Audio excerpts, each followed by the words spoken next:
I'm not gonna lie, managing money's boring.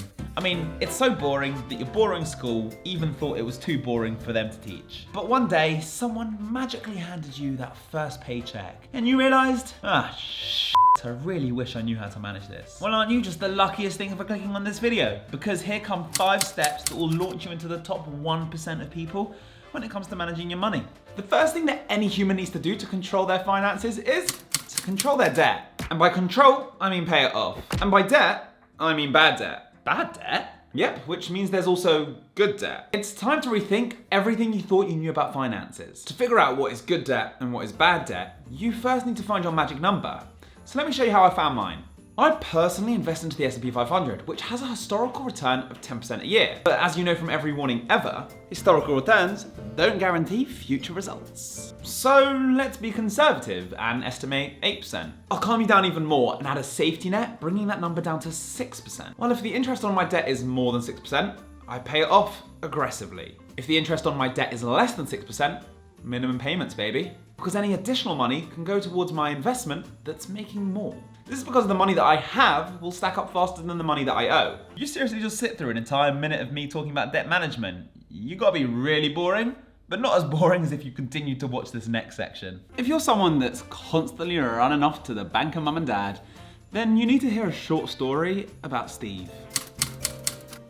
You see, we all have a Steve in our lives. You know, the guy who's always on Instagram showing us how perfect his life is. Good job, 100k salary, great arms, amazing eyes. You see, behind the Instagram posts, there's a completely different Steve. Hey mum, car broke down, could you send me some more money? Darling, can't you afford it with the money that you earn? Actually, I can't because I have these sick investments, which you wouldn't understand. You see, despite all the money that Steve earns, he still can't afford to pay for something that he didn't see coming. And that's why you, Steve, the rest of the world, all need to start building an emergency fund. It's where you put money just in case of the worst case scenario where you would lose your job, your house, your kids, your everything else, and you all of a sudden need money really quickly to pay for something that you didn't see coming. That's an emergency fund. Common practice is to have 3 to 6 months of living expenses stocked away somewhere that you can access really quickly. Don't be a Steve. For over 100 years, investing's always had 2 shadows cast over it. It's too risky. Investing is just for the rich. But it's time to break these myths once and for all. Platforms like Vanguard and Nutmeg have come along and introduced investing to the masses with simple apps, simple websites, and really low fees. And whilst your best mate Steve, who's had a few too many drinks, might guarantee you that he knows the next stock that's going to the moon, your best bet's always going to be to buy an index fund that covers the global market. Index funds? Think buying a basket of stocks that has every big company ever. Say you did this whole investment thing from the age of 18 and you went with about 100 quid every single month.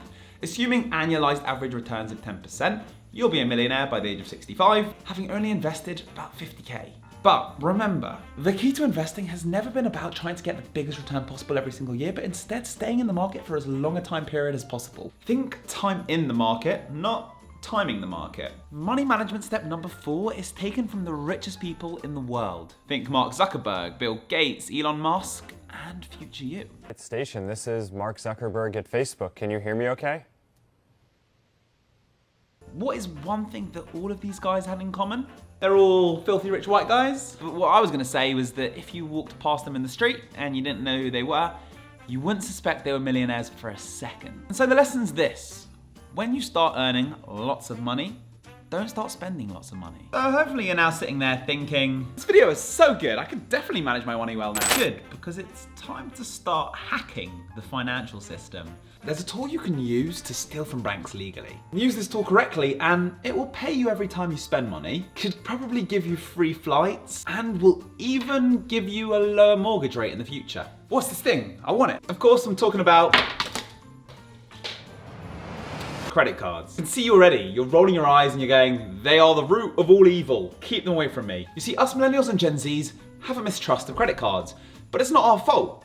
Our parents couldn't use them properly, so we have trust issues. Follow these 2 rules and credit card companies won't take a penny in interest, whilst you take hundreds, if not thousands from them. First, don't buy anything that you couldn't already afford on a debit card. Step 2, you pay it off in full every month, no questions asked. Follow those 2 rules and you will find yourself laughing all the way to the bank and at the bank. What a stupid bank. You've done it. You've learnt the 5 financial steps that will put you into the top 1%. But this video over here could put you into the top 0.01%.